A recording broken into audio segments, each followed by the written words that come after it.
Hi, and welcome to the Savvy Psychologist podcast. I'm your host, Dr. Ellen Hendrickson, and I'll help you meet life's challenges with evidence-based research, a sympathetic ear, and zero judgment. In today's episode, we'll tackle a challenging issue. Listener Yvonne from Dublin wrote in and asked if it's possible to help individuals who get into one abusive situation after another. Yvonne wants to help a friend, but is getting frustrated. Her friend defends the very people who hurt and manipulate her and protects those who take her money and belongings. Yvonne notes that her friend suffered abuse as a child and again in a marriage. She wonders if there's a connection, but mostly she wonders, how can I get through to her? How can I help? And if I can't, how can I cope without being dragged into her choices? Therefore, this week, we'll examine some common challenges that abuse survivors face, how to help, and how to set some boundaries to protect yourself. First off, it's important to say that there is as much diversity among people who have been abused as among people who have not. Many individuals who were abused grow up to be highly functional adults and model parents, but through no fault of their own, others aren't so lucky. They face an uphill battle, like these 4 common challenges faced by survivors of abuse. Challenge number 1, a sense of worthlessness. It's frustrating for outsiders to see someone they care about get treated like a doormat, but many individuals in abusive situations have been taught that if they're being treated like this, they must deserve it. It's been said that the way we speak to children becomes their inner voice. So, a constant stream of put-downs like, "You'll never amount to anything," or "You're stupid," or a contemptuous tone sets a child up to believe he doesn't deserve respect. Grown up, this translates to a sense that they have no value and therefore don't deserve common courtesy or even safety. Challenge number 2, guilt. Many abuse survivors think the abuse was their fault. Consider the brainwashing that happens in abuse situations. Abusers tell kids or partners, "Okay, now you've done it. You asked for it," or "You know you want it." Believing they provoked such an extreme response makes a victim think she must be responsible, must have deserved it, and can change the outcome if only she, quote, behaves next time. Of course, none of these are true. And survivors also often feel guilty for not stopping the abuse, even if they were little kids when it happened. Many therapists will ask survivors to bring in a picture of themselves at the age when the abuse began. And seeing just how small and innocent they really were can do wonders to challenge the notion that they were somehow responsible. Challenge number 3, helplessness. This is a tough one for outsiders to wrap their head around. They ask of people in abusive situations, why don't they just leave? One answer is that for many individuals who go from one abusive situation to another, abuse is perceived as normal. Think about it. If you had never known anything but violence and disrespect, you would think that was just how life was. You would assume the future to be just as bad as the past and present. Our listener Yvonne noted that her friend allows people in her life to take her money and possessions. And sadly, this is pretty common. Kids who are raised in abusive environments are taught that their needs are a burden and their rights are non-existent. So crying or wanting comfort may have been met with violence. Boundaries and privacy might have been ignored, or ownership of items may not have been respected. Abusive parents often help themselves to kids' savings or belongings, and survivors have been disappointed or punished so often that they may think they're helpless to stop others' misdeeds. Challenge number 4, reenactment.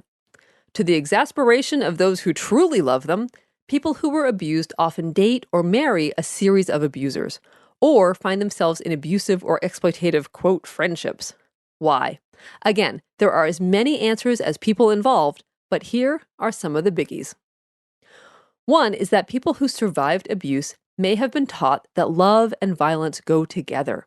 Abusers sometimes insist they love a child, even while they're being abusive, such as, "This will hurt me more than it hurts you," or "This is for your own good." Next, some survivors may believe that all relationships include abuse, and that getting close to someone means getting hurt or betrayed by them.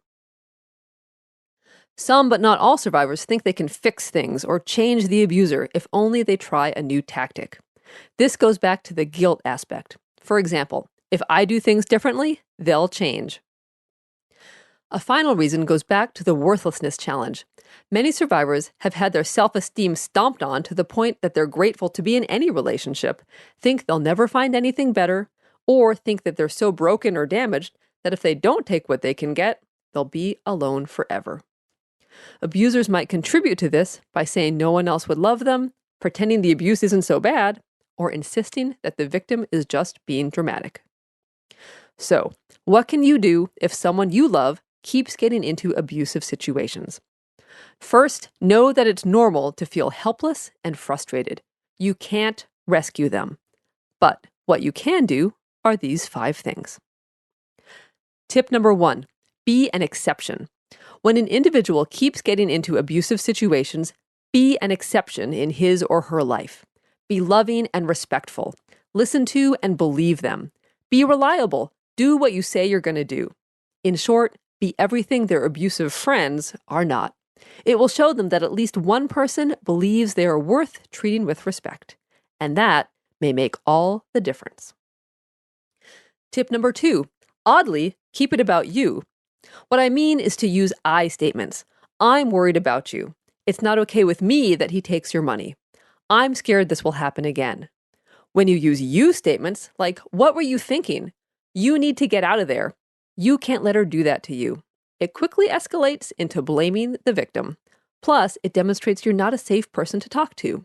So instead, using I statements, let him or her know that what's happening is not okay with you and that you know they deserve better.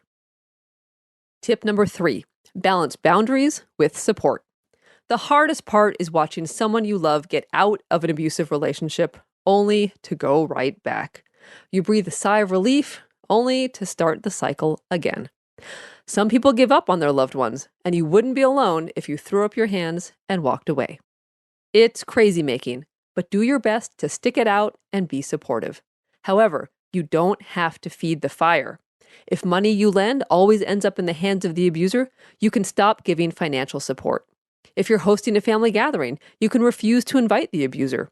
You can decide never to leave your kids if the abuser is present. It's a balancing act, but it's possible to set boundaries to protect yourself while simultaneously being supportive. Tip number 4, know that you're allowed to change your mind and then change it back again. Being supportive is a choice you make every day. Some days after they downplay a black eye or defend an emptied bank account, you may simply be unable to remain non-judgmental. You're only human, and you can only be disappointed so many times. But you never have to call it quits for good. After a few weeks or a few years, you may be ready to reach out and reconnect. It's painful, but likely not as painful as letting them go forever. Tip number 5, encourage help. Finally, encourage them to get help, not because anything is wrong with them, but because you suspect they've been taught lessons that are not true. What was learned, guilt, helplessness, worthlessness, can be unlearned with time and patience. Bottom line, you can love someone without approving of their choices. You can't rescue them, but you can say over and over, it's not your fault, you're worth so much more than this, I'm here for you, I love you. If The Savvy Psychologist is useful to you, let me know by subscribing. You can subscribe to the podcast on iTunes or Stitcher, or subscribe to the newsletter at quickanddirtytips.com/newsletters. Thank you so much for listening. I'm Dr. Ellen Hendriksen, and next week we'll tackle a related topic, how to set boundaries for healthy relationships with friends, family, neighbors, and anyone else in your life. In the meantime, a transcript of this episode and the entire Savvy Psychologist archive is always available on quickanddirtytips.com/savvy-psychologist. And of course, The Savvy Psychologist is strictly for informational purposes and doesn't substitute for mental health care from a licensed professional. Thanks again, and I'll see you next week for a happier, healthier mind.